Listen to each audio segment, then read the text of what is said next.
Hello and welcome. Today, we're exploring one of China's most famous culinary treasures, the legendary Peking duck. Peking duck's roots trace back to the Ming Dynasty in the 15th century. Originally prepared for the royal court, it was prized for its thin, crispy skin and rich flavor. The process is an art.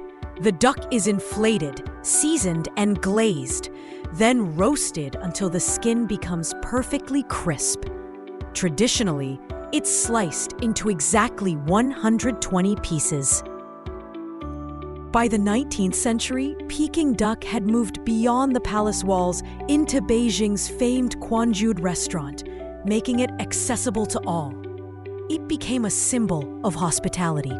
Today, Peking duck is enjoyed worldwide, served with pancakes, scallions, and sweet bean sauce, a perfect balance of history, artistry, and flavor.